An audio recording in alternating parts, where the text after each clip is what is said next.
Hey, what's happening, home service homies and home service heroes? It's time for some home service happy hour. I'm Dan Plata, the home service CFO. I'm here with Chris Gentry from my service area. Chris, I'm pretty pumped to have you on the show. I got to talk to you a little bit about your background and your services and stuff like that. So cool to get you on the show. You are officially now, like, people know me for being the koozie guy, and maybe you knew a little bit about that already. You're the first person to ever send me koozies. So I just got like a random package in the mail with these badass koozies. And I'll tell you what, the My Service Area koozie is probably the nicest koozie I own. I'm not lying. It's snug. It's got good insulation. It's nice and firm. No, there's no doubt about this koozie. So, Chris, thanks for the koozies. They're getting a lot of use. Cheers. Like I said before, I'm taking a break tonight, so I've got my lemonade drink here. But hey, my wife was just reminding me that my annual, I'll say it's a trend. It's not totally a habit yet. It's a trend. My annual trend is to take December off, basically like Thanksgiving to Christmas. Once Christmas hits and I'm with my family, there's just going to be light beers flying around because I'm from Wisconsin. But Thanksgiving to Christmas, I'll take a little alcohol hiatus. So, my wife and I do the dry January. We do that every year. I would. That'd be a good time to do it. My problem is I ice fish, and ice fishing means beer. It's kind of like bowling. It means beer drinking. Yep. So I just can't make the January one happen. But December works for me. Quick shout out to our sponsors. The show is brought to you by Best Damn Bookkeeping, and that's because that's my company and I bring you the show. So it's kind of natural that it's like I bring you the show. So it's brought to you by my company. So if you need bookkeeping help or nerdy finance stuff, hit me up. Hire, lead, chill. If you need employees and recruiting help, we do that at that business. I'm a part owner in that thing. So check that out. We got some sweet stuff coming in there with the new dashboard and all kinds of sweet stuff. So check out Hire, Lead, Chill if you're needing some employees down the stretch here, especially if you're doing like holiday light stuff or snow removal. And then a quick shout out to my friends at Click Call Sell. They do all of our Google ads. They're building our websites for everything. If you need marketing help, pay-per-click stuff, website stuff, they're freaking phenomenal. And then Service Rolodex. If you're not in a local mastermind or marketing group, you sure as hell ought to check out servicerolodex.com. It kind of serves the purpose of BNI and a mastermind just for the home service area, all wrapped into one. And Michael Gregory from Click Call Sell is getting that going. So shout out to Michael. You're going to want to check it out. There might not be one in your area yet, which is perfect, because if there's not, then you should start one. They need pioneers to be the first person in a geography to get it going. That's like the main thing. And then you get a bunch of free stuff, obviously, if you are the pioneer in that area. So go check out servicerolodex.com if you're into that sort of thing. And shout out to my service area. Chris, I shouted you out on a couple episodes already because this is just a sweet thing, and I appreciate you sending me a couple koozies here. So it was awesome to be able to jam with you a little bit and get to talk with you. I'm interested to learn more, and if you guys have ever listened to the show, you know I'm full of questions. So who knows how long we're going to be here? I only brought 3 beers but my wife isn't far away, so if I need to be like, quick text, bring me another beer. I got time. So Chris, I had some coffee before we got on, so there you go. Well, and you had listened to the show before, right? So you kind of know what might or might not happen when we start an episode, and we'll see where it goes. We'll see. Exactly. I'm here for the duration. So you just got back from vacation. There we go. I love that. First of all, how the heck you doing? You hanging in there after a family vacay? I'm good. I'm tired. I've been playing catch up all day with work stuff and, life in general, 2 kids. And so, hopefully tomorrow will be better and get back into the swing of things. That day after vacation is probably my least favorite. It's not like some people don't like Sundays. Some people don't like Mondays. If you had to ask me, like, what's your least favorite day? The day after a vacation. Because there's no such thing as vacation, really. It's just work displacement. So all that happens is you either have to do a whole shitload of stuff before you leave, or you have to do a whole shitload of stuff when you get back, And usually you end up doing a little bit of both. Is kind of what I see. But glad you had fun. Glad you guys made it all back safe and sound. Right. I was going to say, and spending 6 hours in the car with 2 kids, it makes for a long day. 6 hours, I feel like, is about we have that drive a lot of times for like ice fishing, and then we have a salmon fishing trip that we do. And so we're used to a 6 hour drive kind of being the max. Once you hit 6 hours, everybody's pretty ornery. That's about where it ends. How old are your kids? 8 and 12. The boys okay, 12, the girls 8. They're plenty old enough to have all the opinions that they need of and to tell you how you're doing as a driver and a dad and whatever else they want to critique. And then some. Well, Chris, give us a little background. How the heck did you get into the home service space to begin with? I know you got some garbage bin cleaning stuff, and obviously you got some software stuff. Take us. You don't need to like go back to, you're born on this day and then you went to school here. You don't need to go all the way back. Go as far back as you feel is relevant. Where'd you start like cutting your teeth and getting into the game? Well, I think I've always been an entrepreneur. I had that entrepreneur spirit, but I was the young kid that had a paper route. I cut grass. Hell yeah. I went in the rivers. We used to live behind a golf course, and went in the rivers when they would, not let the water flow through so much, and get golf balls and then turn around and sell them back to the clubhouse. Oh, yeah. So I've always had it in me. I had a little restaurant for 3 years, and I would never do that again, even with your money. That was a living hell. It was a great learning experience, but it was just, I didn't have a life. I like to, I had the same feelings about when I ran a whole bunch of maid services around the country. And the best way I found to put it is I don't regret it. I'll just never do it again. Learned a lot. Right. No regrets. Never doing that again. So sounds like one of those. You're exactly right. And somehow I'm originally from North Carolina, and somehow I got into selling software and got moved down here to Charleston, South Carolina. I've been in Charleston for 22 years or so. And before you go any farther, Duker, North Carolina. Duker, UNC. UNC. Oh, okay. The real Carolina, as I like to tell these people in South Carolina. I just wanted to make sure I could keep talking to you. That was all. But I married into my wife is like 4th generation Clemson. Oh, that's kind of fun though. That's kind of fun. It is. And so, with her family, we have season football tickets. And so we're usually up there. Well, when there's not sports going on and they've got a home game, we usually go up to Clemson, which is about 4 hours from here, and go to the football game. So that is fun. It's a lot of fun. Clemson is an awesome place to tailgate. That is for sure. I can imagine. They've been good for a while here too. So it makes it even more fun. They're a little down this year though. They seem a little down this year. Yep, and UNC is up. So, and UNC plays Clemson at Clemson this year on the 17th, I think, of November. So that'll be a great one. Oh yeah, we'll be there. That'll be fun. That'll be fun. Yep. And so I got into this corporate world and selling software and such, and so that's where I kind of cut my teeth on software and just learning about that whole world. I'm not a programmer. I'm an idea guy. But then, kind of fast forward, in like 3.5 years ago, I bought this trash can cleaning company. And it's a real business. There's probably, I don't know, 600 or so active bin cleaners in the US, and it's growing. I mean, it's very young industry, and it just fits right into the home service world. I mean, you get your grass cut, you get pest control, you get your trees, you get your windows, you get your maid service. Why not get your trash can cleaned? So is it now I know there's some areas around the country where it's like mandatory that you have to. I think that's out on the West Coast where goofy things like that happen. Is it mandatory in your area, or is it just optional? No, it's not mandatory, but there may be HOAs.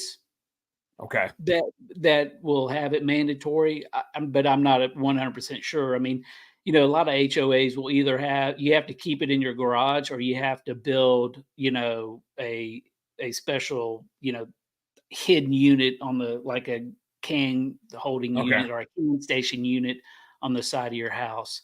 Okay. So when I bought that, the young gentleman that I bought it from was just a yes guy. He said yes to everybody, and that's what, you know, what got the wheels turning. Of, you know, I've got a problem where I'm looking up these addresses. I've got a problem. I can't build a profitable service area.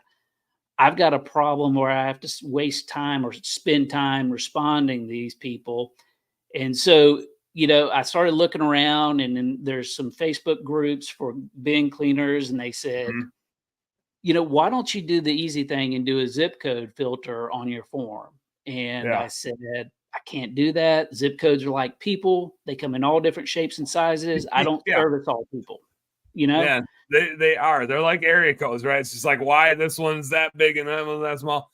Yep. I want to, before we get too deep into the Yeah. software itself, I want to hit a couple things quick, which is, a with this yes man, did you just give him like a super low ball offer because you knew he was going to say yes? Yeah, no, he was the second owner. I actually Okay. knew the guy that started the Oh, business, cool. because I had a previous software business. It was a texting service that we did a shotgun spray trying to meet everybody's needs, and then we finally focused in on some nonprofit as a customer. But that, when COVID hit, that kind of shut us down because Yeah, we were working. nonprofit was a real tough space with COVID. Well, yeah, and especially when you know, the majority of your customers are Ronald McDonald houses, and nobody's staying in a Ronald McDonald house through Yep. COVID. Yep. So anyway, the when I said he was a yes guy, he got a good deal because the guy that started Happy Cans just needed to get rid of the business. So Mhm. he got a great deal. I got Nice. a good deal on the business. What And what sent you down the path to get into the home service industry in general, but then also like specifically that niche? it was just by chance. It was Okay. just completely by chance. Kyle, the guy that started it, had reached out to me and said, "Hey, I sold Happy Cans to this guy. He's reselling it. You might want to take a look at it." He said, "Because I know you're always looking at things, and Mhm. you've had businesses before. This might be of interest." So when I looked at it, and I looked at the numbers, and I looked at what he was doing, and and more importantly, what he wasn't doing, I was Yeah. like, there's opportunity here. And so I ended up buying the business and running it status quo for 90 days to understand what the hell was going on in the Mhm. business. Because like I said, he was a yes guy. There were days that I would do 100 miles round trip, and so I was losing my ass, on those days from a revenue side. And plus his pricing was off. I mean, there were a bunch of things that led up to it, but my biggest headache was, especially in the summertime, when I'd come home, I'm tired, I'm dirty, I smell like dirty ass trash can, and I was like, now I've got 5-10 requests. Mhm. Now I've got to look up all these addresses and see if I'll travel that far to service them. And if I don't travel that far, then I've got to, send them an email and say, "Hey, sorry, I can't service your address." Mhm. Yep. So It's a lot of back and it forth and dicking around. it is, but it's just it's amazing that this business is just, it's pretty damn cool because it is a luxury service. I mean, Mhm. obviously people can't afford $25 every month to get their trash cans cleaned, but it's one of the stickiest businesses because whether they do it one time, or they do it monthly. I mean, I hardly lose customers unless they're moving out of town. Yeah. I can only imagine. I'm kind of surprised my neighbors don't enroll me. Like anybody that walks past, because I'm an outdoorsy person, the amount of deer carcasses and fish guts and bagged animal parts that end up in there. There's a deer in there right now. I shot a deer last Thursday. All the waste is in that garbage can. And it's not bad this time of year, but in the summer, especially if I go, our waste pickup is on Wednesdays. But man, if I go fishing on a Thursday or Friday and we do well and I clean some fish and the remains end up in there, everybody that walks by is they got to either turn around, make a big arc to get around the end of my driveway. Ain't nobody wanting to come close to that garbage can. It's got some problems. You don't make any late night runs to some dumpsters? No, I just kind of let everybody else suffer. But mostly I suffer because I go out there forgetting what's in it and I lift that lid up and it just like knocks you on your ass. Just there's a whole other biome in there of whatever's going on. I don't even know what can create the smells that come out of that thing. But I can only imagine. But I've seen some nasty stuff. That's for sure. I bet you get some nasties. Do you now? I'm a little bit curious. I want to dive more into my service area, but obviously I've never hired a bin cleaner either. So what is that? What does bin cleaning look like in that business for you? Do you have to like reclaim the water? Are you reusing water? What does that process look like in a bin cleaning business?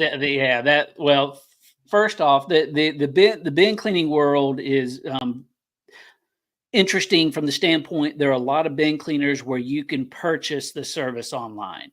So whether you need a one-time, quarterly, monthly, you can purchase it online, which is nice. I have it as a request, and there are people that have it like I do, where I use Jobber as the routing and scheduling tool because that's what the guys before me used, and I just inherited it and kept it. So I use a request form. So if they're in one of my service areas and they get through, then they can get to the form, and then the form just goes in, and then I just put them on the day, the route. From the equipment side, there are people that build homemade units like the one that I have, and I'm actually I've been budgeting for updating this equipment because it's about done. And it's on a trailer. I would like to put everything in a truck because I hate going downtown Charleston and servicing. I can only imagine. In fact, I ran that route today. I'm down there like 4 days out of the month, and I'm there again tomorrow, and it's just a shit show. And I'm always getting cussed out. But I would like to put everything in a small truck, like a 2500 in the back of the bed, and You have your water. You've got your water tank, your reclaim tank, your heater, your pressure washer, and then your head, which goes around that is up in the can. And what people don't understand, those Blondie heads are like $3,000, $4,000, $5,000. Yeah. And so in the bin cleaning world, there's like 4 manufacturers. There's one in Texas, one in Miami. There's one up your way or close in Michigan, and then there's a guy out in Arizona. But the two that I think are probably build the best equipment, and you probably couldn't go wrong with either one of them, is Sparkling Bins down in Miami, and then the trash can cleaners, Brandon Fowler in Texas.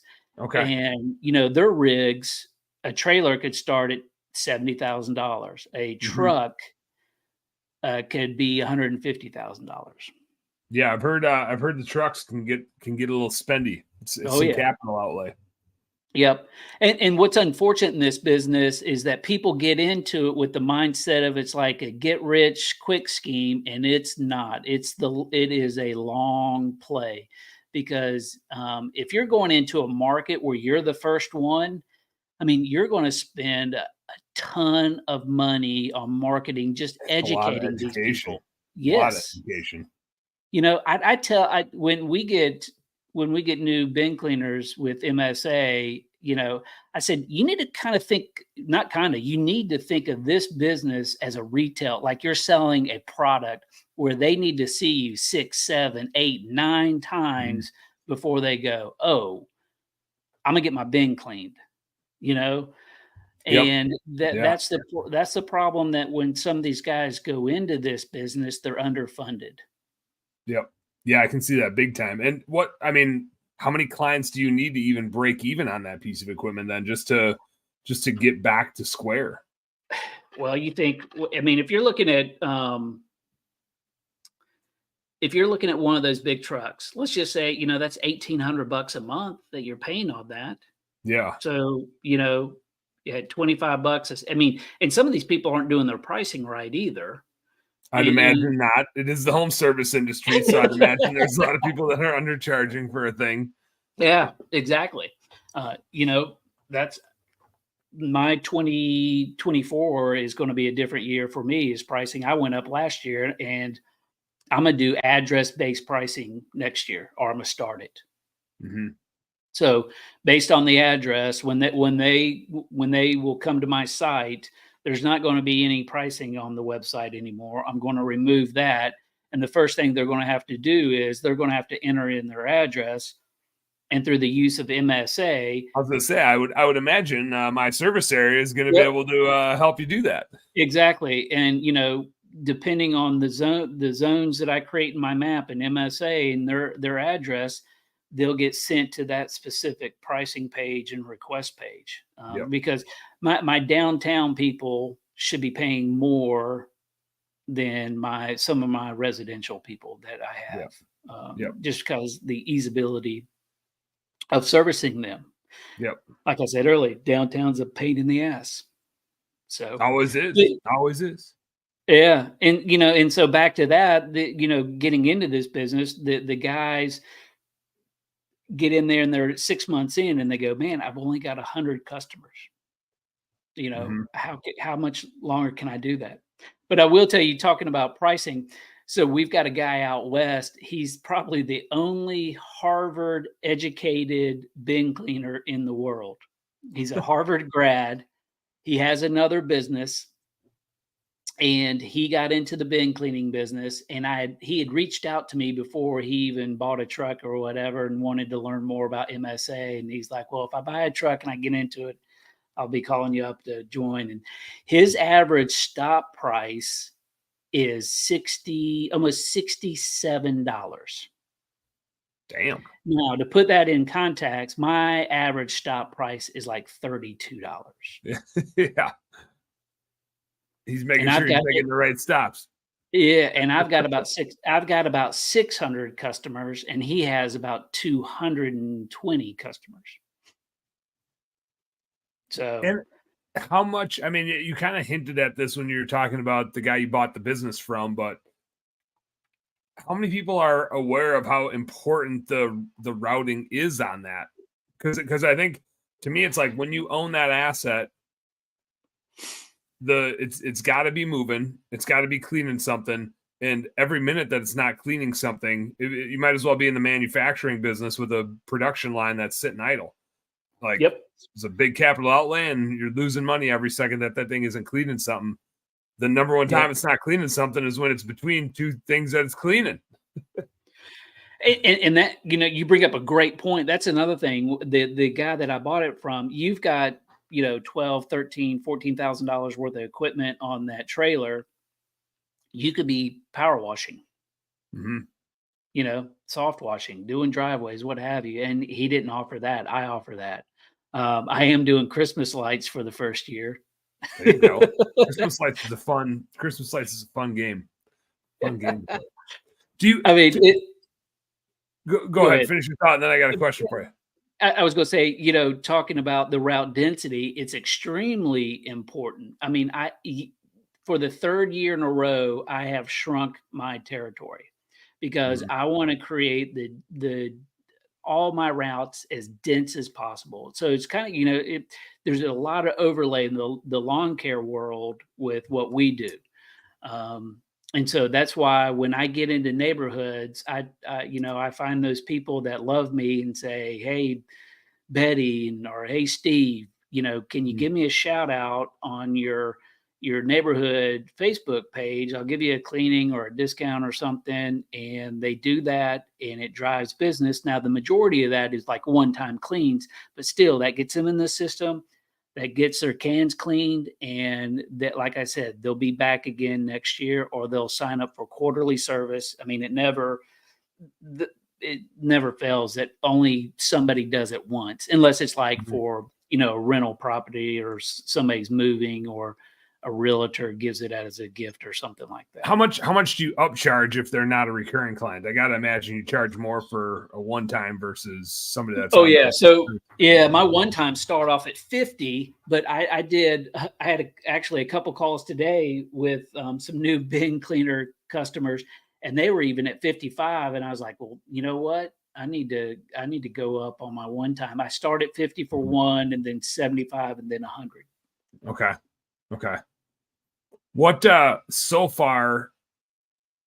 I'm gonna say I want to get back to the routing side of it and the service area side of it. Other than just the nuances of that, what's been the biggest challenge in that business for you?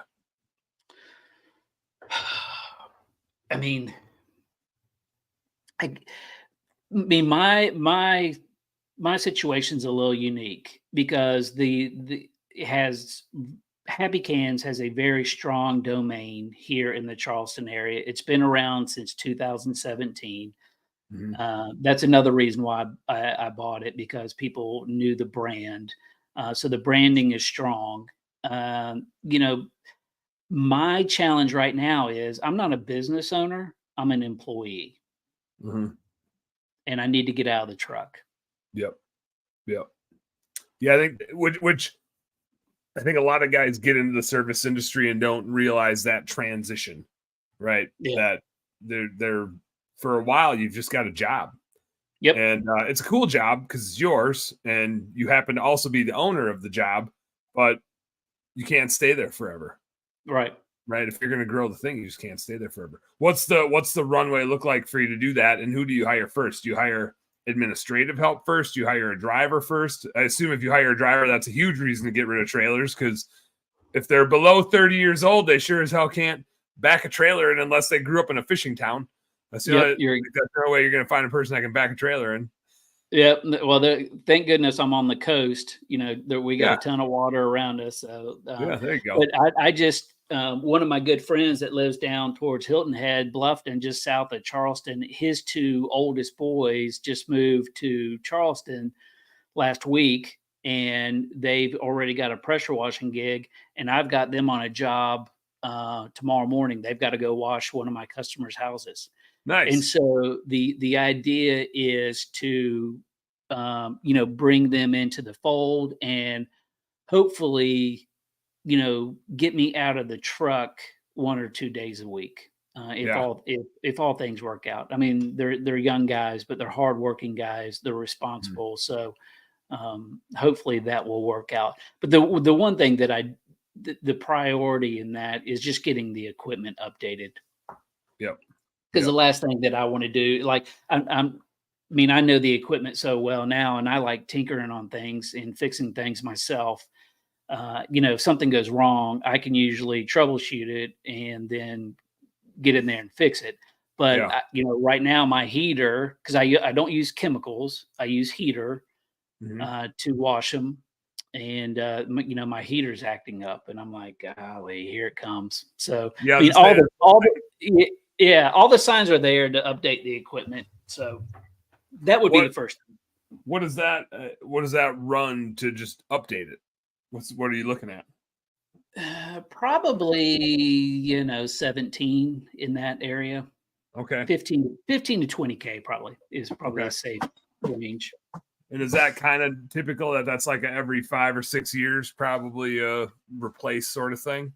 Well, the first time being in, because it's a big pressure wash, right? It's the Honda GX or 690 or whatever that, the engine is, and then the pump and stuff. So it's all pressure washing equipment, and, I don't know what the longevity is of it. I don't even know how many hours that Honda has on it. I know the heater has 700. Okay. So I know the Honda probably has maybe even double that. Yeah. They can go a long time, especially it probably helps if you're not using chemical, because that shit eats up your equipment pretty good. Yeah.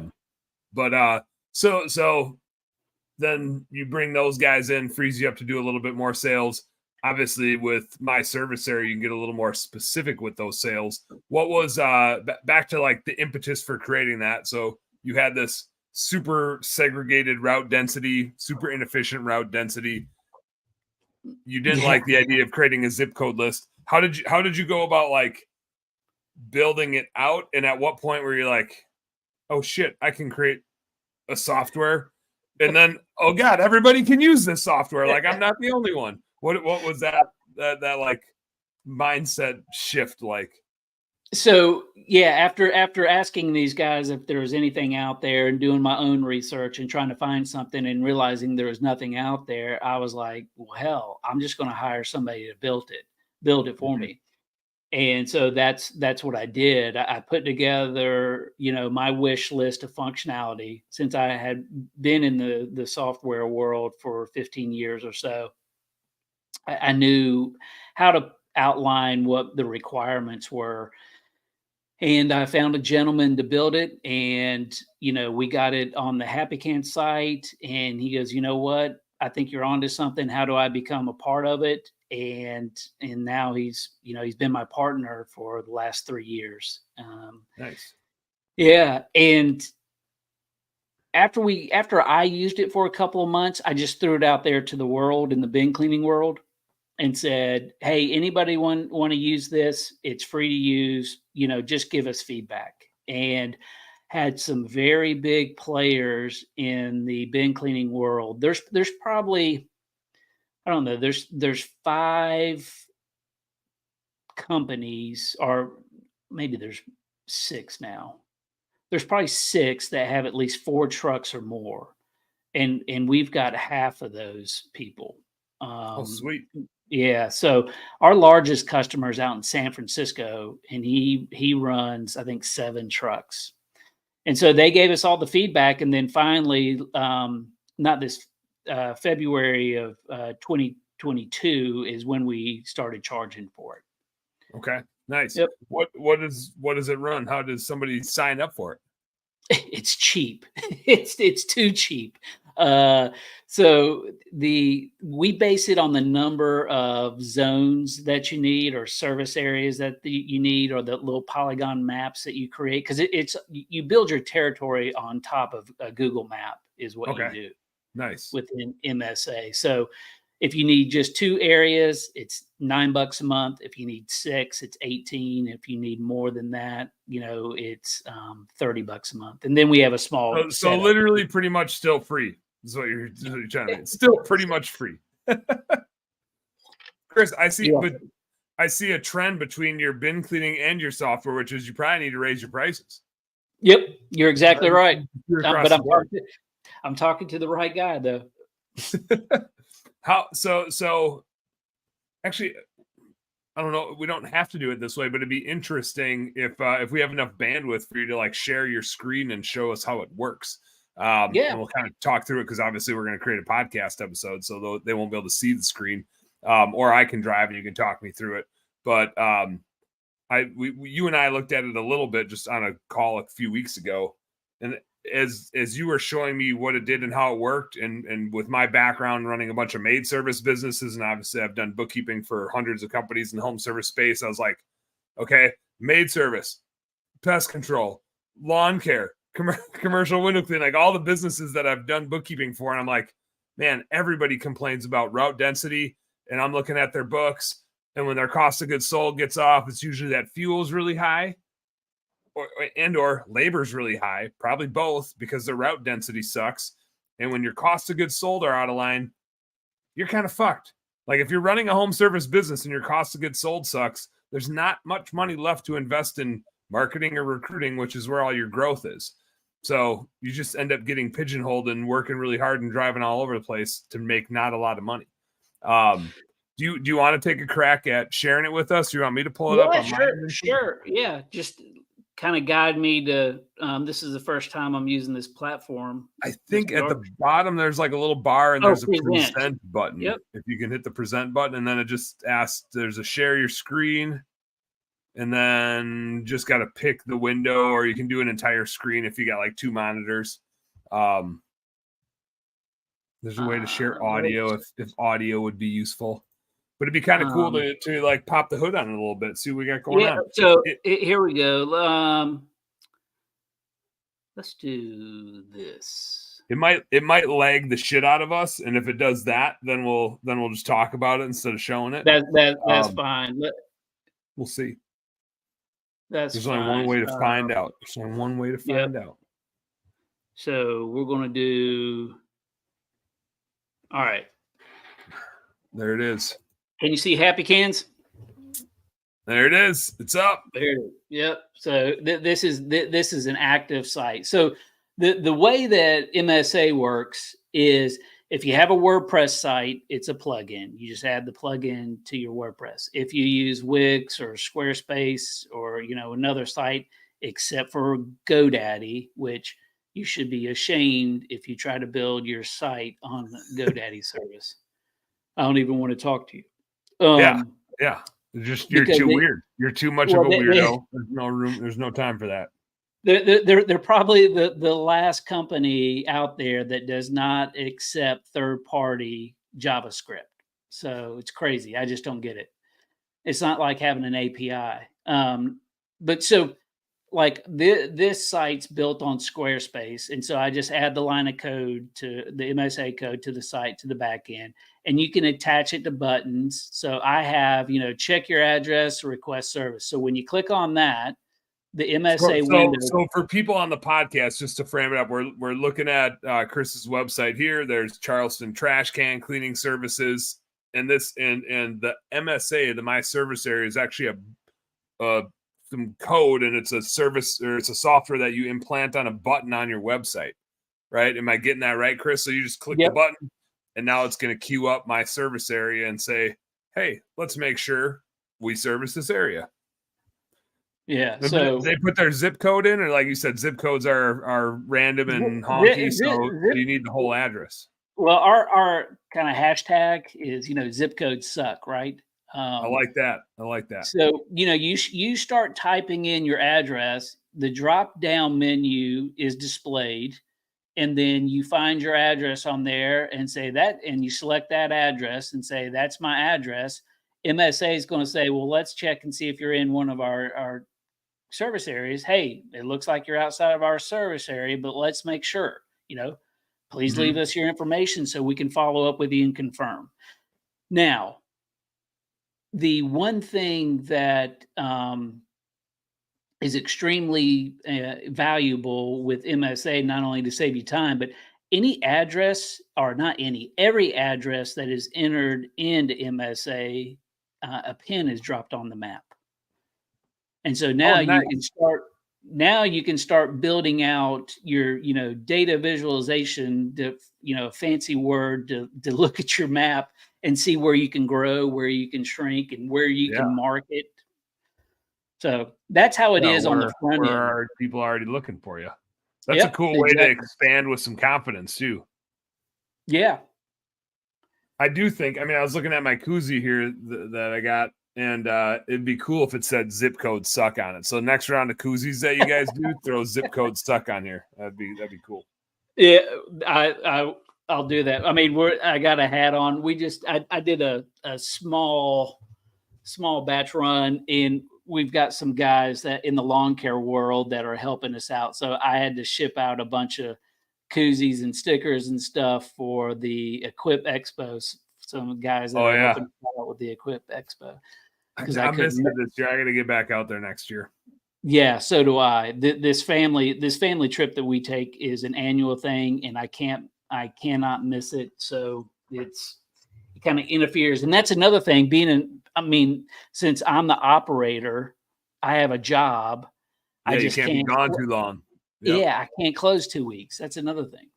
Yep. So for those people that are listening, I'm on the MSA dashboard, and it's just showing data of number of lookups, total number of lookups, number in area and outside of area, and unknown.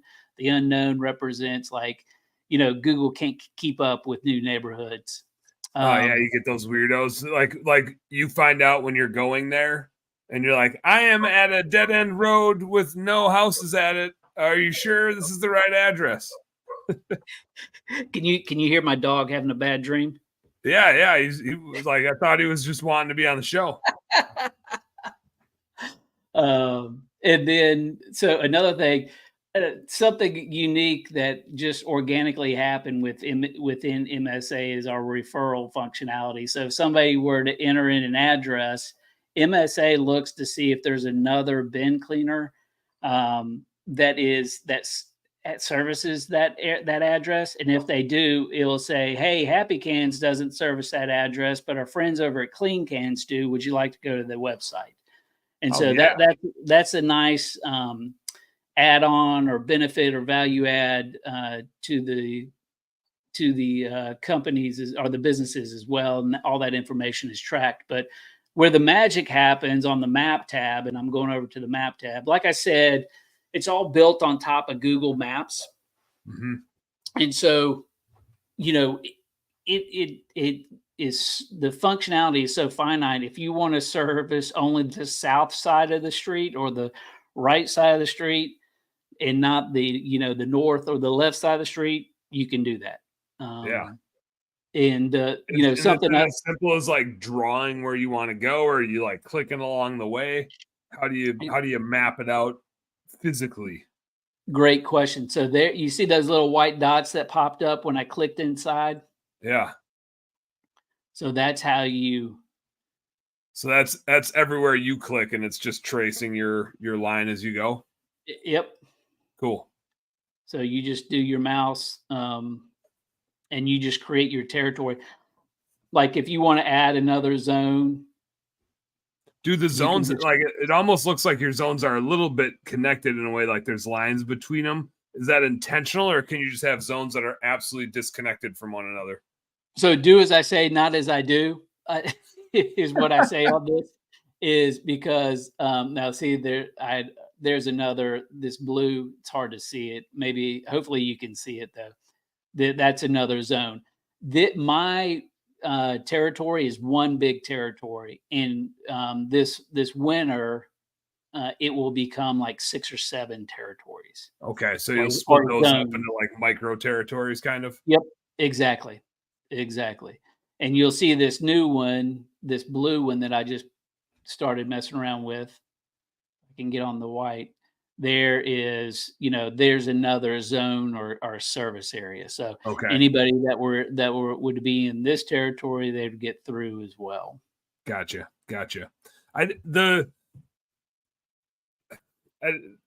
Charleston looks like it's especially designed for this thing because you have so many different little pockets there, and you have all these river channels and stuff that like separate things and create, I'd imagine, different neighborhoods.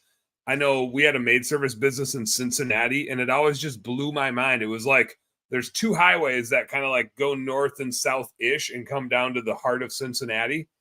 And the farther north you get, you can no longer go east to west. Like there's no good roads that go east to west. So if it looks like you're 10 miles away from something, you might be like 30 or 40 minutes from it. Exactly. Versus you could be 20 miles from it and south of it or north of it, and you'd be there in 20 minutes. So it's like the way different cities are put together like that totally would change the service areas that you would map out, right? Because it's not just about how far away is it, it's about, can I even get there? I've been thinking about something you said when we spoke a few weeks back about adding fuel charges.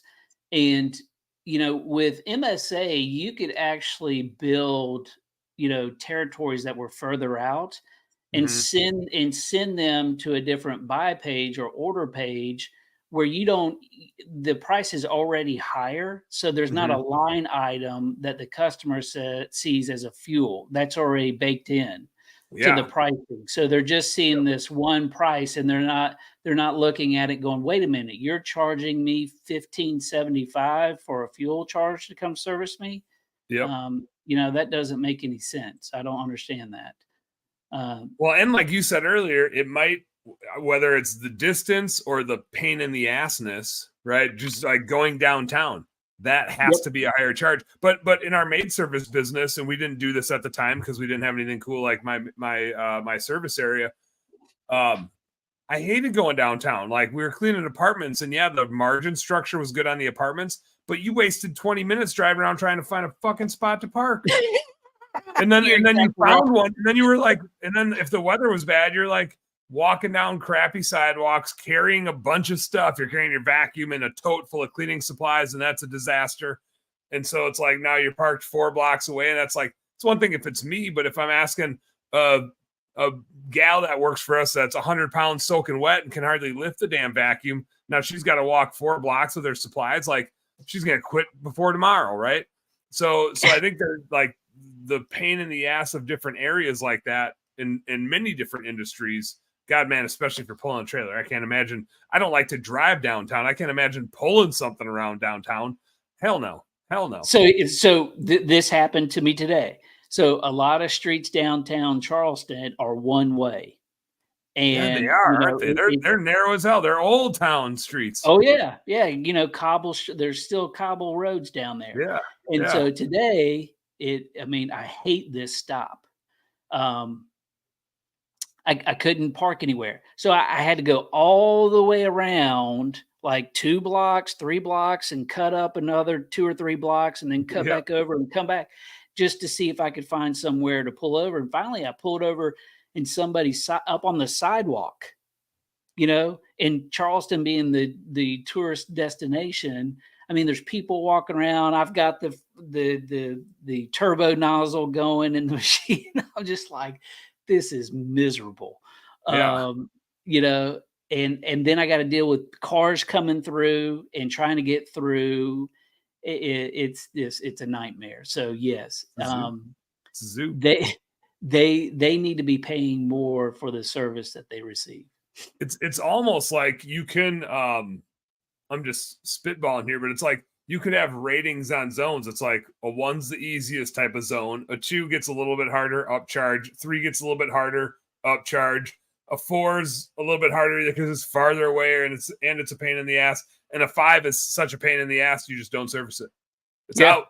It's like there's incremental upcharges until it's like, yeah, you're going to be $1,000 for me to come and do it. If you pay me $1,000, I'll come and clean your bin.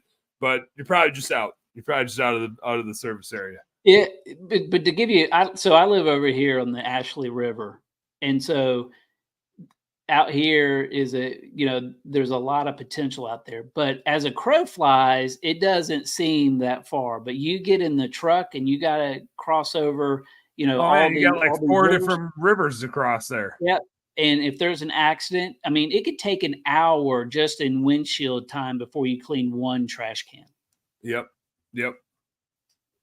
So what's the tipping point to you where you're like, I don't service this area. Okay, now I have enough pins in that area where I'm going to you say, hey, I have enough pins there, so I'm just going to send a note to everybody and see who would opt in, and then maybe I'll serve it? Yeah. So here's a good example. So on my plan this winter is I'm opening up. All right, let me turn off these pins because the card they want to show. But this area is called John's Island. I used to service this, and then when I started crunching the numbers, I was like, I'm losing money down here. But there is a ton of development going on here. I mean, it is just exploding.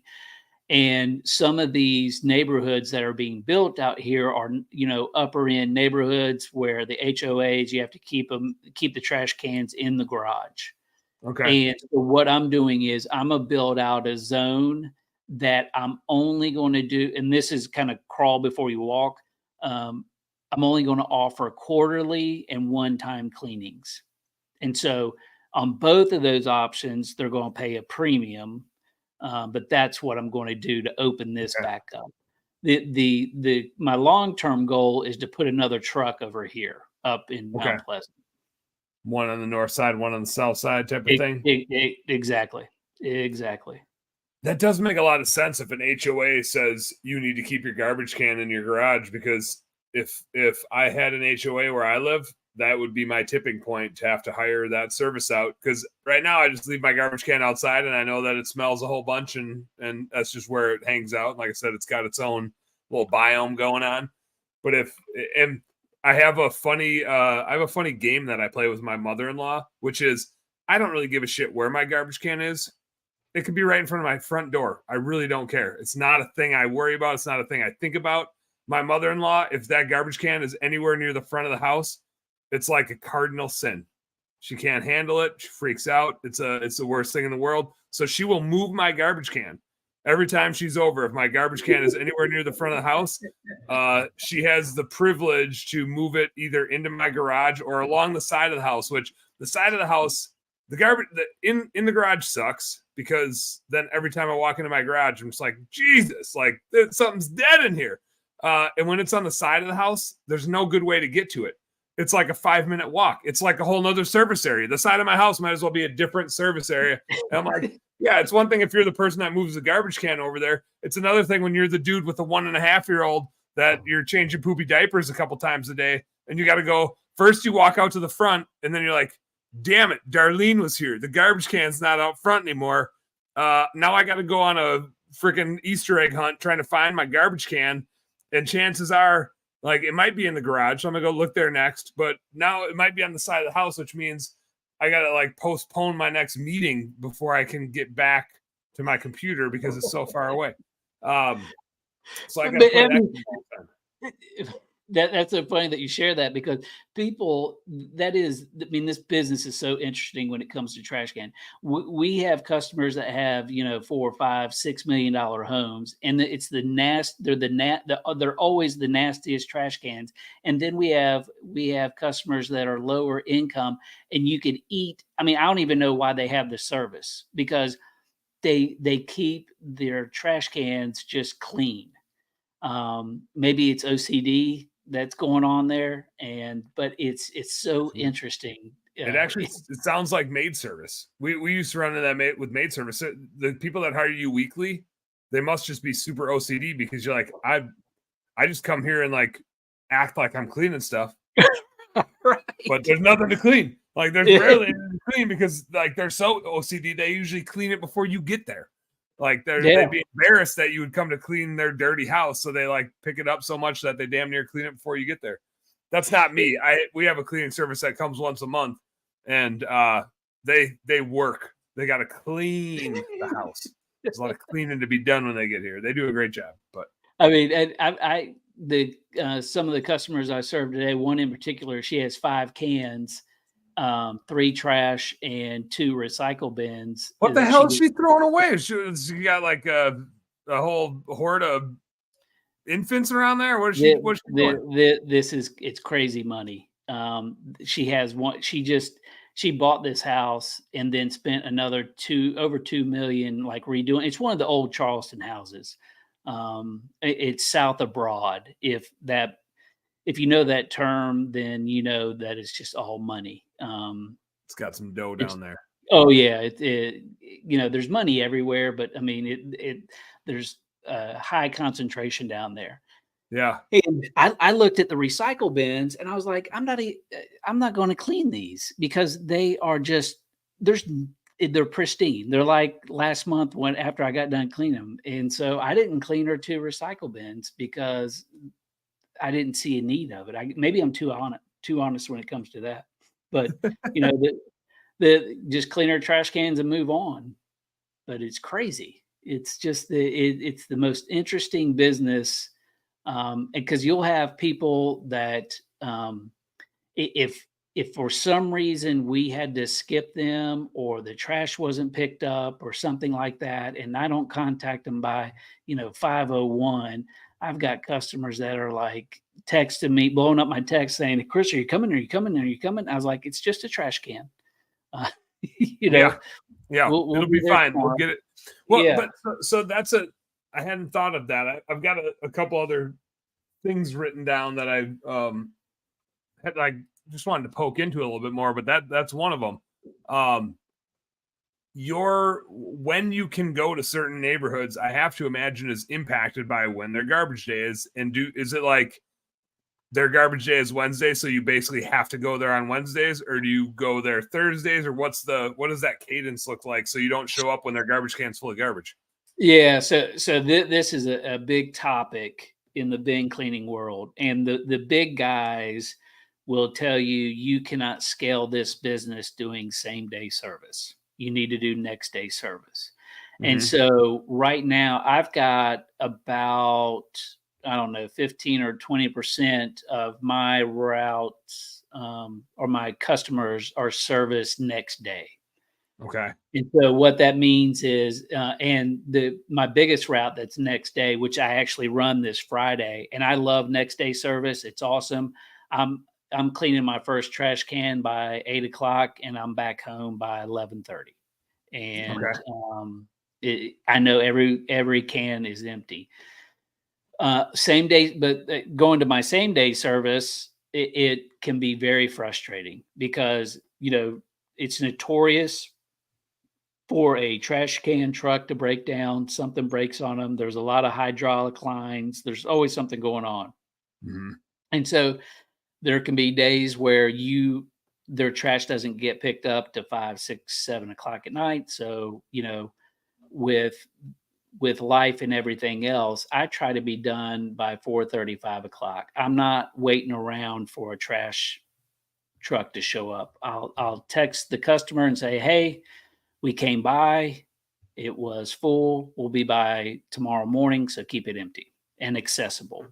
And Yep. in some of those neighborhoods where there's an HOA, I have given them language to share with the HOA, and I also mark my trash cans. So Okay. they have a sticker on it. They also have I use this paint pen that does a little smiley face. Yeah. And so the HOAs where it's a problem, or in the past it had been a problem or a conversation, um, they know that if the can is still out of the street and it has a smiley face on, it's being cleaned. Okay. How now would the ideal solution just be that you have the flexibility where it's, hey, I'm either going to come afternoon day of or morning next day. I assume that's kind of your window, right? It's like you can't really go morning day of because you can't bank on it being clean. Do you need to be, I mean, A, does that make sense? Is that kind of what you shoot for? And then B, do you have like a fucking log of where, I mean, I'm picturing like on our Minnesota transportation website, they have a map of where all the trucks are, like Yeah. GPS where all the snowplow trucks are, so you can see which roads are plowed, where all the plows are. So if you're gonna like drive here and we're in a snowstorm, that you can kind of maneuver where roads are being plowed, already or most frequently. I'm picturing like a software where you can see where all the garbage trucks are at. Be like, all right, I'm gonna take this route because I know he's going this way and he's gonna pick Yeah. up. I mean, are they predictable to some extent like that?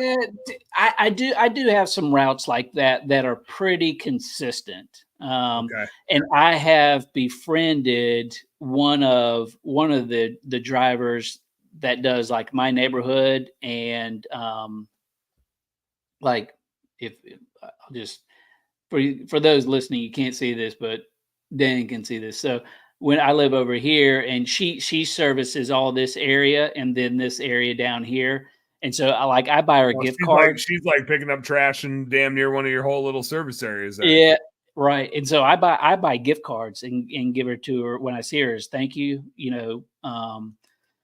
But if she sees me in a neighborhood, especially down here, she'll stop me and say, "Hey, where are you going?" And I'll say, "Hey, I'm going to the back of the neighborhood," or whatever. And she goes, "All right, I'll follow you." I mean, she'll stop and follow me back and clean the can and empty the cans that I need to clean. I mean, it's so Nice. awesome. Yeah. But there are some routes that um, I know when I can be there, but again, you can't control. I mean, control is a figment of our imagination, so you never know what can happen. But in a perfect world, next day would be fantastic because you could be done. You could do all your stops before noon probably, and Yep. that's anywhere from third. That one route that I do can. I think this Friday it's like 31 stops, and it can go up to like 45 or 50, depending on the quarterly people. Yeah. But still be home by noon, Yeah. which is awesome. Do you try to book afternoon work for the same day stuff, or do you try to avoid it if you can, just so you don't get burned by running into a garbage can that didn't get emptied yet? So my day usually looks like, I'm doing MSA stuff in the morning or some leftover Happy Can stuff that didn't get done the night before. And I usually jump in the truck, anywhere from 11 to 12. Today I didn't start till 1 because I know that this route is late. And even today, one of the stops, they hadn't picked up the whole street.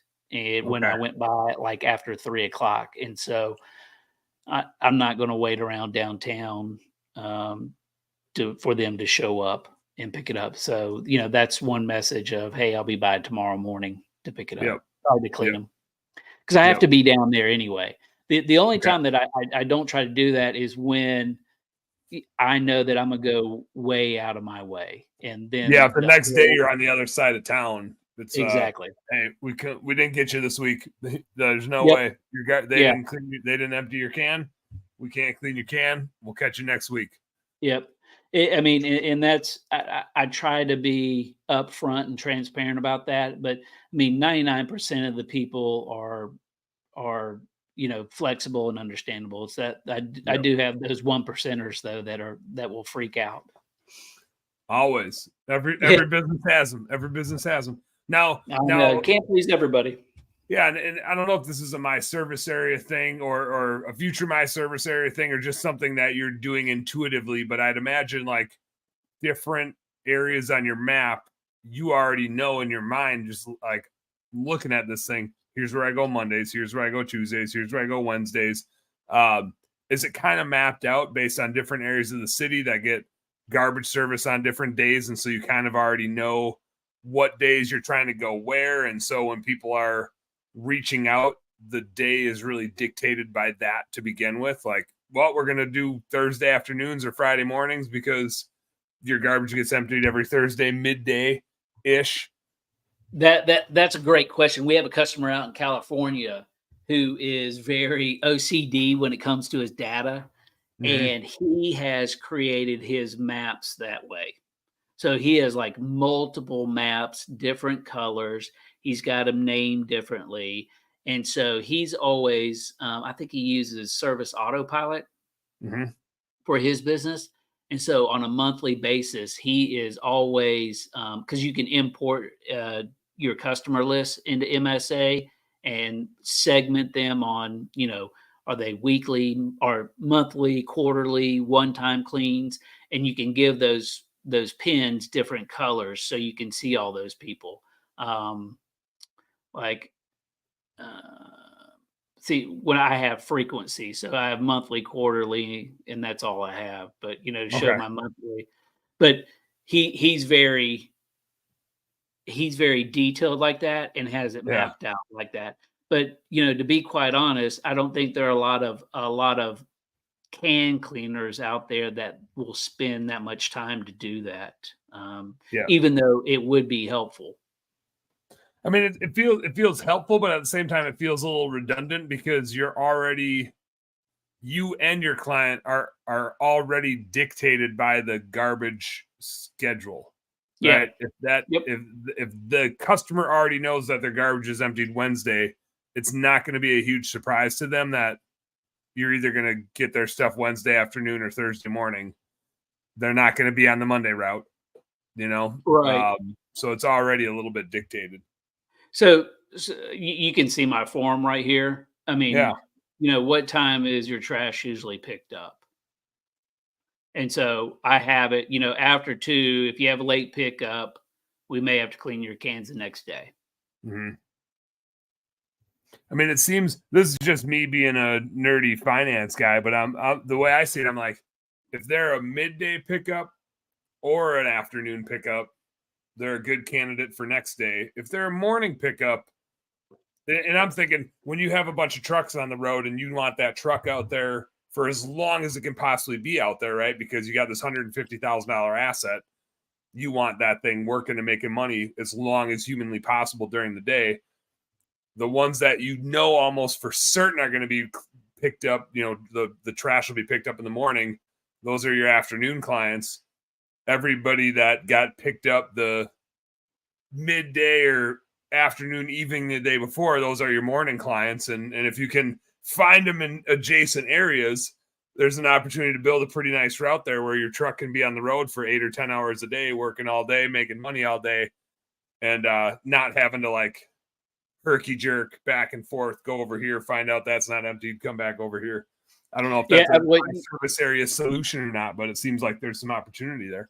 Yeah, well, you hit the nail on the head with these big trucks. I mean, that's why the discussion is always in these chat rooms or these groups is, next day or same day or next day, which one is it? And, the guys with those trucks that have 3, 4, 5 trucks, they're like, the only way you can scale this business is do, next day because it's empty. You cannot afford to drive those big trucks around and do 2 stops at the same address, and then what if the second stop you make, the can's not empty then?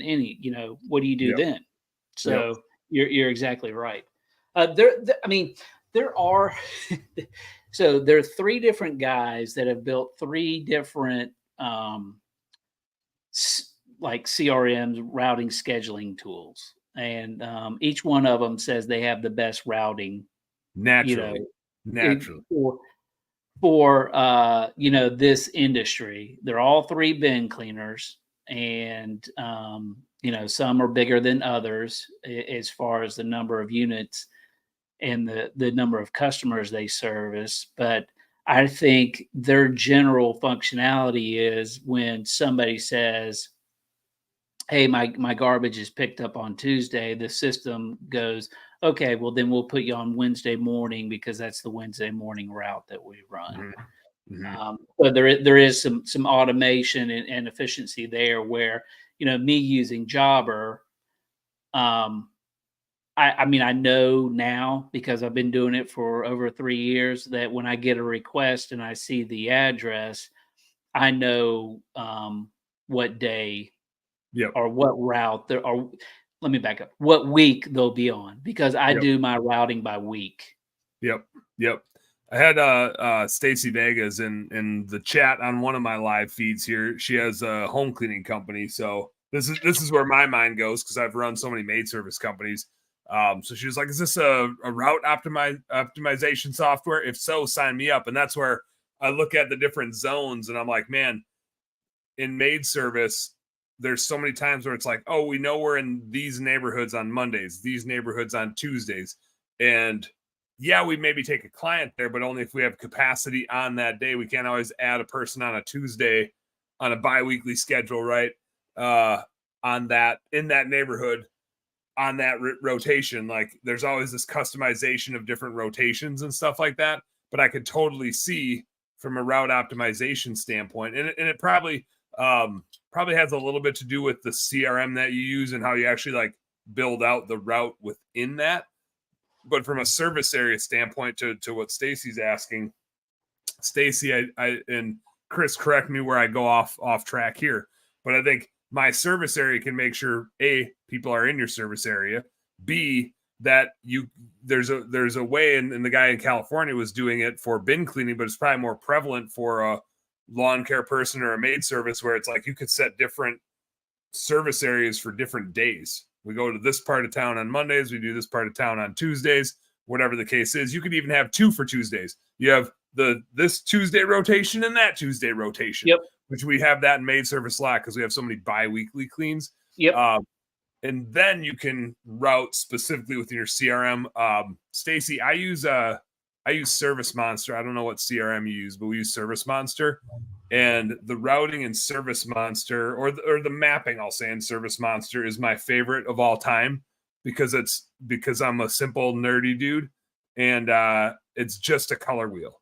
It's like purple at the top, or red at the top, or however like the color spectrum works, and then it just goes in a circle of the color spectrum and goes all the way around, and all, Roy G. Biv, rainbow, whatever, goes all the way around, and your office is in the middle.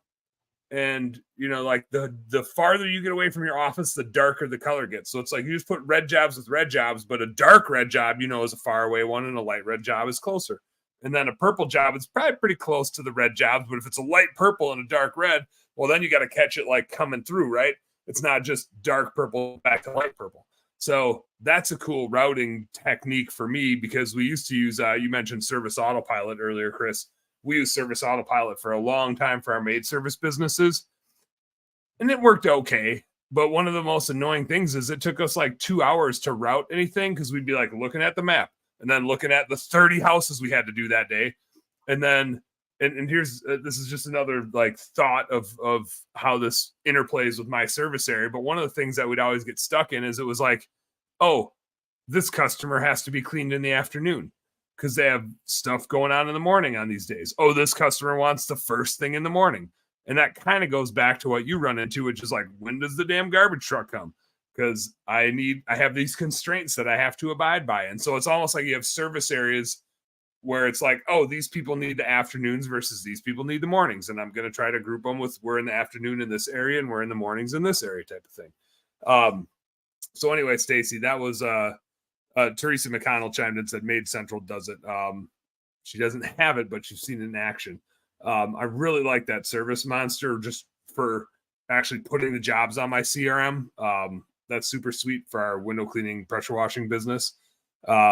Stacy, it looks like he's Zen Maid. Yeah, go check out Service Monster. Take a peek at that. Maybe check out Maid Central, but as a nerdy bookkeeper, Maid Central has a lot of cool things, but it's really hard to work with from a bookkeeping standpoint. It creates a lot of extra administrative work, but I do like it. It's a sweet software.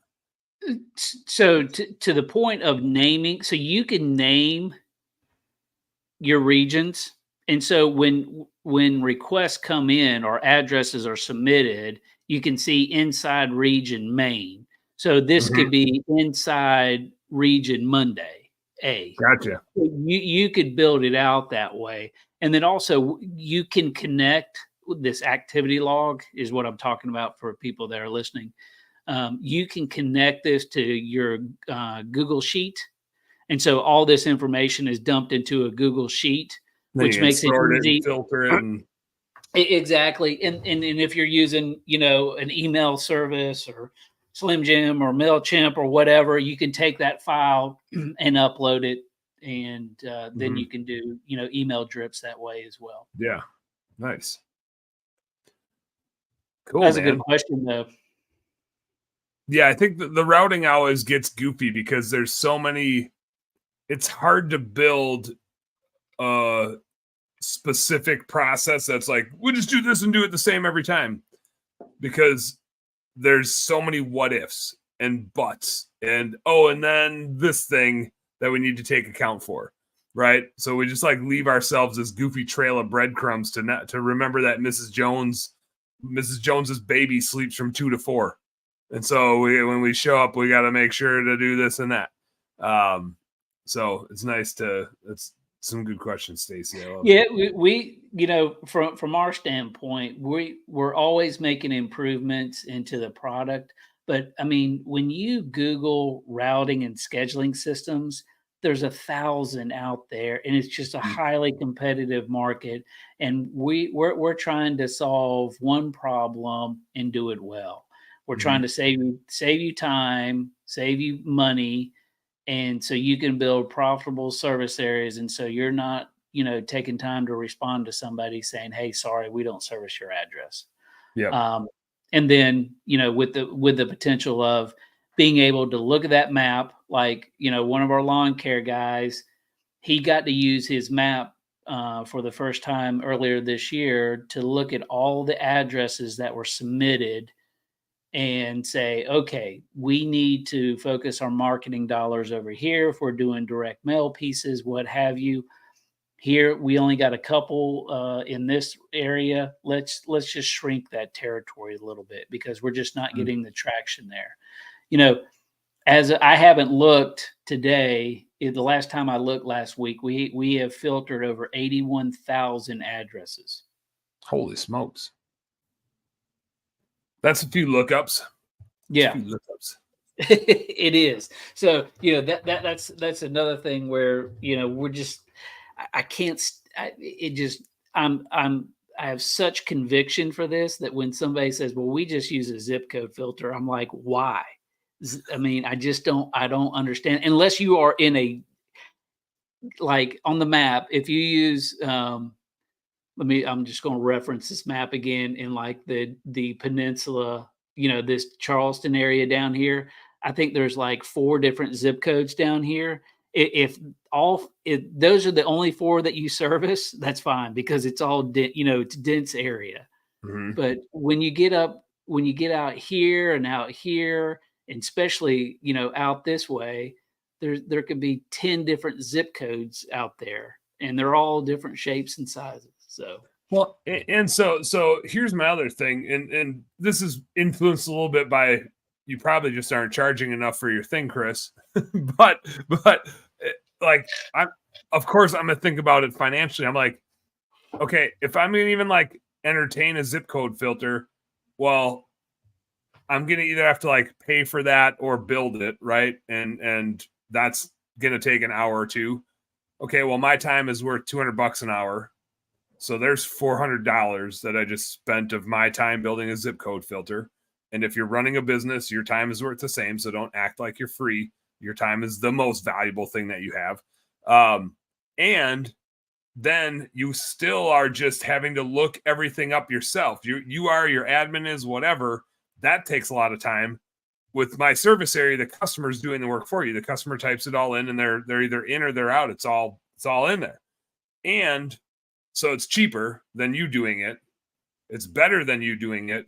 And it stores all the data of the people that are out of your service area. So now you can be smarter when you're going to expand your service area to go to a new area that you already have a whole bunch of people you can target that are in that area. And you have their info and they're interested. So it's like, it's cheaper and it's better and it helps you grow in the future. It seems like a no-brainer to me.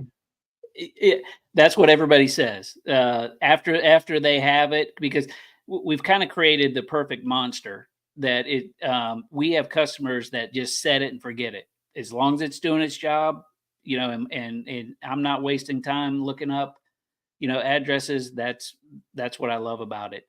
But we signed up a renovation company. They're going live on Thursday, and when I had the call, I felt like I was back in corporate world because they were in a conference room. We're doing the Zoom. We had to do the introductions around the table. My name is so and so. What's your role? And I said to him, I said, I am so fascinated, that we're talking today because you do remodeling, and you're looking at building profitable services. I was like, why don't you use a zip code? Because obviously you have higher end clientele. And they said for the exact same wait, reason. Hold on. I got it. They said, Chris, because zip codes suck. Yeah, right. Did they say that? Is that what they said? Yes, because they said half of the zip code is good, the other half is bad. And we are wasting time, our staff time of number one, looking up the address, and in some of these cases actually booking a meeting to go talk to these people, only to find out that they are nowhere close to being our customer. I mean, as you well know, you have to go where your customer is, and for somebody to be able to have a luxury service such as can cleaning, the income levels have to be, the medium income, the household income, excuse me, has to be up there because they need that disposable cash. Yep.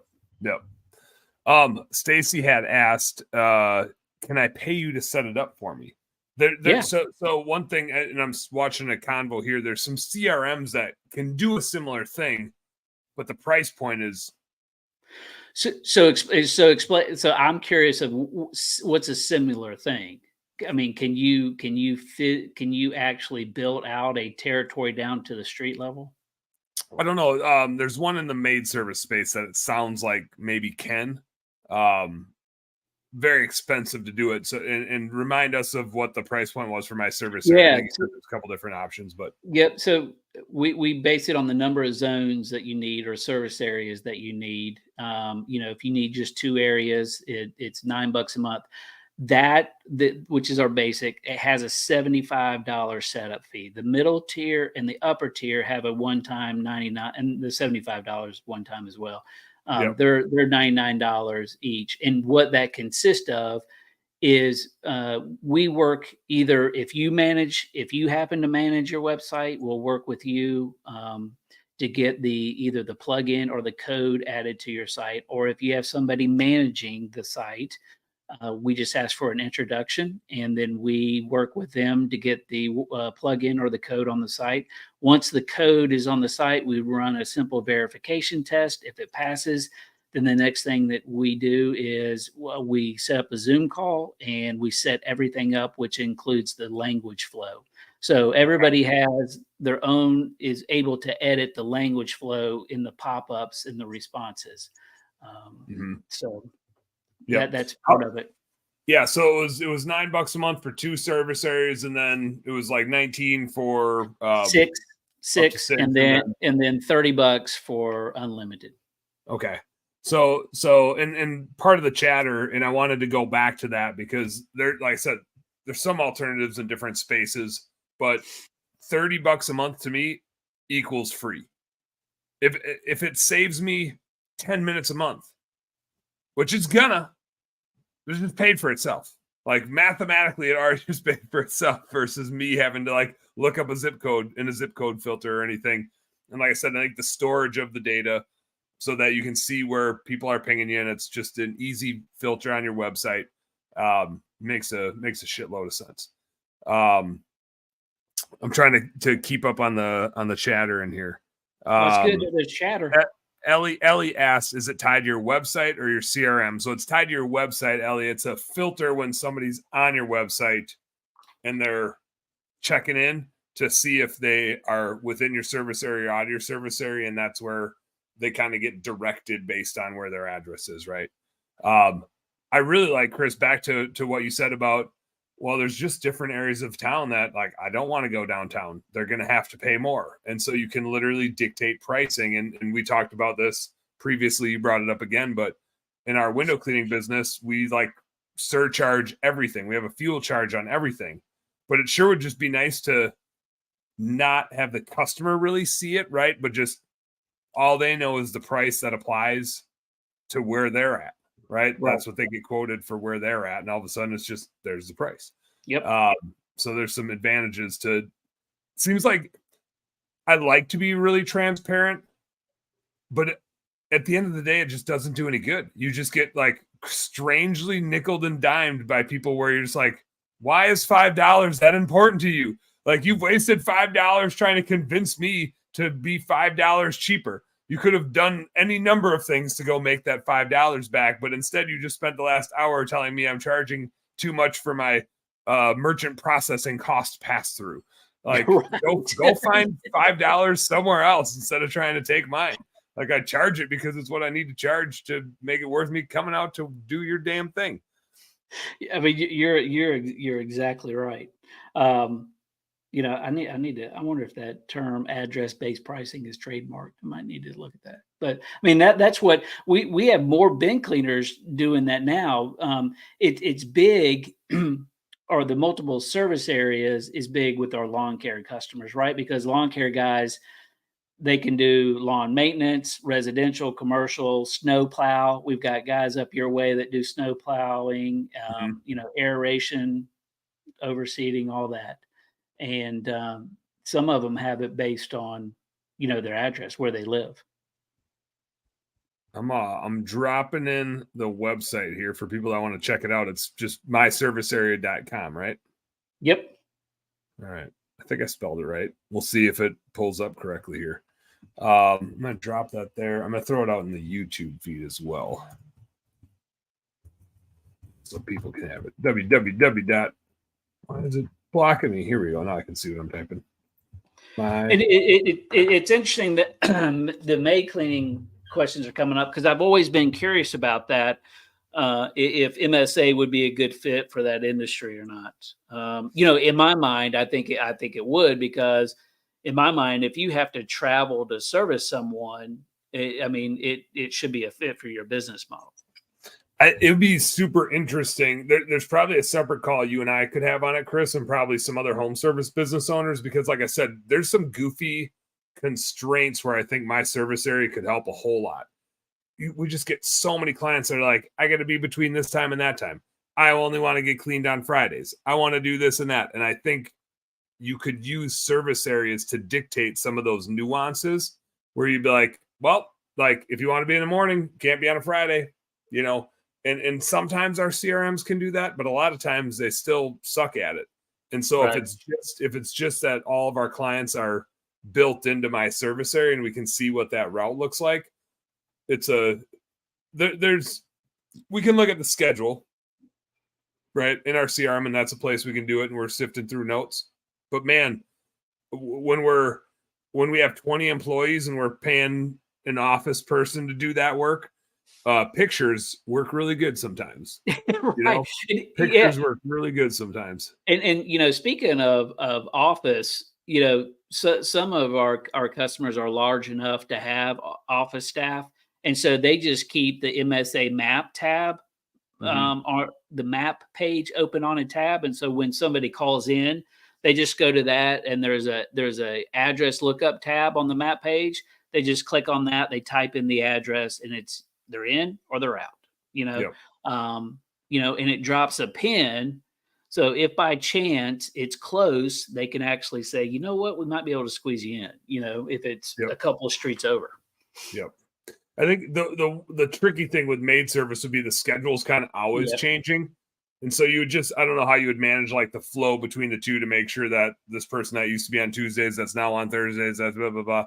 There's just always a lot of shifting around. That was me last week. I was the pain in the ass customer last week. I'm supposed to get my house cleaned this Thursday, but we had my baby boy's baptism over the weekend. And so we're like, oh shit, we got a bunch of people coming over. Any chance you get to us, this week and then get us back on our normal recurrence. But even if it just gave you like a snapshot, again, the point of it isn't to manage all your routing. I think a good CRM in combination with this can do that. That's why I really like Service Monster for the routing stuff. But I think the point is it filters out the people that you don't even want to serve, that are just not in your service area, but you want to collect that data. And I think it's not just you're either in or you're out, right? That's kind of like the binary one level view of it. But I think there's some nuance that you can start to carve out with, here's when we're in different parts of town. Here's the upcharge. Here, if we're going to this area, it's going to cost more. So I think there's some things, some ways you can play with it that add some additional value. I wouldn't say it replaces the routing of your CRM necessarily, but it sure as hell can help. No. And I think you and I touched on this. The other thing that we're looking at is how do we incorporate, or who do we partner with where, over the last month you got these inquiries, or maybe you got, 5 inquiries yesterday, but only 2 of them signed up. How could you easily drop a postcard out to them, or if you didn't get the email, or if you did get the email, how do you quickly send an email to them with maybe a special offer or something? Yeah. Because that's a big thing in the bin cleaning world, is you have a ton of curiosity and you got the button clickers out there. So they're clicking on everything, but they're not buying. Yep. And so how do you entice them to make that purchase? Stacy dropped a question here. She said, can you zap it? And I'm not a Zapier pro. So I can't even like wrap my mind around exactly what you would zippity zap, but is it zappable? Can you zap it? So that's one thing we're looking at, but if referring to maybe not double data entry of the address, where the address could carry over to your form, we could do that. We do that. We do that with quite a different forms now, where when somebody just comes to the website, they enter in their address and they want to buy or they want to make a request, we can we can do some special things on the back end to have that address carry over.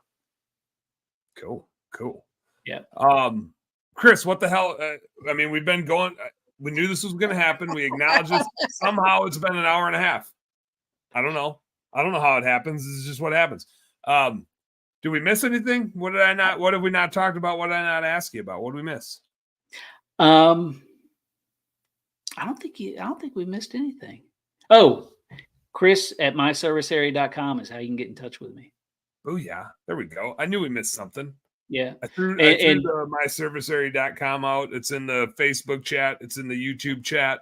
Jairus will put it in the show notes. So it'll be out there if you're interested in checking out My Service Area. Go give it a little spin.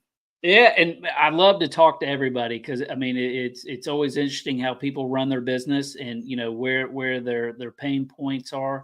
And like I said, MSA was built to solve my problem. I had a problem, it solved it, and it just turns out that other people have the same type of problem. Not everyone, but yep. A lot of people out there do. Yep. Ellie Mason did say her CRM. I think she's on Maid Central. It will notify them if they're not in the service area. I don't know at what point in the process it does. If it's like on the website, it automatically does it before you even have to talk to them, or if it just lets them know when you punch it in. But if you're not a maid service, or if you're not on on Maid Central, right? If you're on a different CRM, I think this is a way more cost-effective approach to solve that one problem. Maid Central is a cool software; it does a lot of cool things.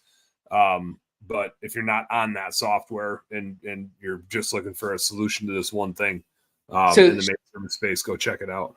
Well, that brings up a good point real quick, is that one of the I don't want to say the side effect, but one of the side benefits of MSA, it's a customer service tool, right? So now when the customer comes to your website and they want to inquire on your business, they're not filling out an entire form and then clicking submit only to receive a message that says, hey, sorry, we don't service your address, or we don't service your zip code. It tells them up front, hey, we do or we don't. So now they know that they can move on. I've had that conversation quite a bit with some bin cleaners. Is like, me as a customer, I want to know if you service my address first, and then we can go on from there. Because in the home service world, I'm preaching to the choir. You guys have been in the home service world much longer than I am. There's two things: what's the service and what's your address. So that comment just brought up that extra benefit to MSA. Yeah, I think so much of it's just setting good expectations, right? If you can set expectations on the front end, the rest of the transaction, the relationship gets a hell of a lot easier. Right. So the sooner and the better you can do that, the sweeter it is. All right, Chris, I don't always close out an episode with this, simply because most of the time I forget. But today I remembered. So, closing question. If you weren't doing bin cleaning and running MSA, if money wasn't an object, if the world was your oyster, if you won the lottery tomorrow, what would you be doing?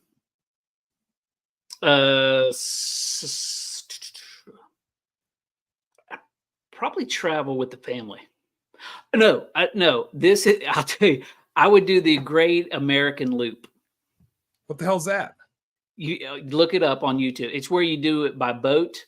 It's 6,000 nautical miles, and it goes up around I think up around north. It goes through all the Great Lakes. I was going to say, do you cut part of it? Okay, so you go St. Lawrence Seaway action. Yeah, so you do the Intercoastal Waterway. So we could actually start and end here in Charleston. Like, we could go north, or we could go, you'd want to go north, go all the way up through New York, and then cut across the riverways through that, end up in the Great Lakes, come down through Chicago, Ohio. I would do that. That'd be I've gotten it. I've gotten addicted to. I'm following this young couple. I think they're probably in their 20s, and they bought a So used the only boat. time you could do something like that is when you're in your 20s. Once you Yes, spit out a kid, you can kiss that shit goodbye. I Yeah, know, but they do bought that an when you're in your old 20s. they bought an old little trawler, and they fixed it up, and they're just having the time of their life. That's what I'd do. I dig that. Now I'm gonna have to go look it up. I'm interested. This sounds like an adventure. It is. And It is. and once you scale your business, then you might have the freedom to go do the Great American Loop. I would. I mean, truly, I would. I mean, I would like the flexibility that I can work remotely, Mm-hmm. and where I am with Happy Cans. I mean, that's going to be another year or two, I'm sure. I started my new bookkeeping business. I'm back. I have a bookkeeper that, thank God, he's better than I am at bookkeeping, so that's pretty sweet. But I'm back to being an account manager, doing onboards, doing sales calls. I had pretty much worked my way out to just kind of playing CEO, and now I'm right back in it. But it's kind of fun rebuilding it. It's like when you build a really sweet spreadsheet and then your computer crashes and you lose everything, and your first reaction is, "Fuck." And then after a little while, you're like, there's some things that now that I've built it once that I would do differently than I did the first time. And then the second time you build it, you're like, I'm strangely glad I'm getting a second chance to build this thing, because if it didn't crash and that didn't happen, I would have never rebuilt it. I would have just kept working with the one that I had, and it would have been good enough, but it wouldn't have been spectacular. So now I get to build something spectacular, which is kind of fun. We may need a follow-up question. You know where a void is in the bin cleaning world? Probably bookkeeping, because that's everywhere in the home service industry. Exactly right. We need to have an offline conversation about that, because that is there's I think there's a lot of opportunity there. Ellie chimed in. So Ellie is a client of my former bookkeeping business. Ellie, you still need to reach out to me, and we need to look at your stuff to get it, make sure it's good. She said, "Oh, you said bookkeeping," and then just an angry face, which is generally how most of us in the home service space, besides myself and maybe like a couple other really weird nerds, the like bookkeeping is just not our favorite thing. It's not our favorite thing. No, it's not mine either. Hence why I exist. I don't know why I am the way that I am. I drink beer. I like accounting stuff, and I like home service stuff. I don't know. I don't know why this happened. I don't know why I turned out the way that I am. We'll see. Tomorrow I might decide, screw bookkeeping. I'm doing the Great American Loop, and I might just peace out. I don't know. Probably not. Yeah, it takes a little bit of money. I'll Anything talk with a to boat. my wife makes all the money in our family. I don't make any money. My wife does that. I'll ask her how we're doing. That 4-letter word is just a money pit. Wife or love? Which one? Boat. Okay. Yeah, that one too. Yeah. That's why, like, the best boat is always your friend's boat. That's the best one. Yeah. I just had to register mine at the DMV today. I spent like $7 or $8 grand on a new trolling motor and some new electronics for my dad's boat, which like he and I just kind of share. And then he went and bought a new boat. So now like I just kind of acquired the old boat. So I essentially got it for free, although I've replaced all the tires and all the electronics in the trolling motor. And so like more dollar-wise, more of the boat is mine now. Right. But today we actually had to like go to the DMV and transfer the title, and that was a disaster because it's in Wisconsin now, and I had to transfer to Minnesota, and it was like an hour and a half long ordeal. And then immediately I was like, "Oh shit! Now it's my boat. Now I got to winterize it. I got to grease the bearings. I got to do it like I got to do all the things boat owners need to do."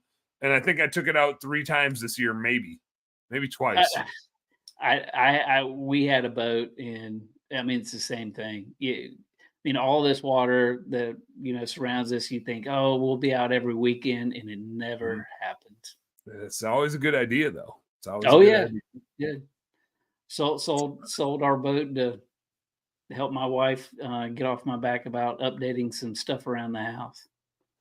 I got my boy Austin Douglas jumped in the house. He said, "You could become a poison ivy slayer." There's another. It's like an offshoot of pest control. Just another place for my service areas. You get these. It's like deer management, pest control management. There's a lot more of those businesses popping up. Critter management. That's a route style business too. We do have mosquito sprayers. I suppose. Yeah, mosquito sprayers. We do. We have a handful of those. The opportunities are abound, Chris. Yes. They're everywhere. So look us up. Check it out, myservicearea.com. Chris, thanks for coming on and hanging out, man. Not that I'm surprised we went for an hour and 40 minutes. Because we even like talked about it before we went live. It was like, well, we'll just see how long this goes. But you've listened to the shows before, so you know what you're in for. And now here we are. Well, it's been a pleasure. It was a blast talking to you. Yes, thank you for the opportunity. Thank you for everything. And next time, I will certainly join in the consumption. Right here. If you're watching live, I got this sweet ass koozie. And you guys know how I am about my koozies. I'm like the koozie king over here. But this is my favorite one right here, the My Service Area koozie. Real solid. If anybody wants one, email me your address, chris@myservicearea.com, and I'll mail you one. Koozie coming. Well, Chris, I appreciate it. Thanks for hanging out. Hell yeah. Home service homies, you guys know how we close it out. Work smarter and harder. Go earn yourself some pride. I won't see you this Wednesday. That's why we went live on a Monday night, because I'm taking my wife out on a hot bow hunting date on Monday, on Wednesday, trying to get her first archery deer. She's like Legolas. She's going to be flinging them. So that'd be cool. I might be able to do my Turfs Up radio show. Probably not. I might have to pre-record that or just play an old episode. So I'll assume until next week, we'll see you then. Peace out.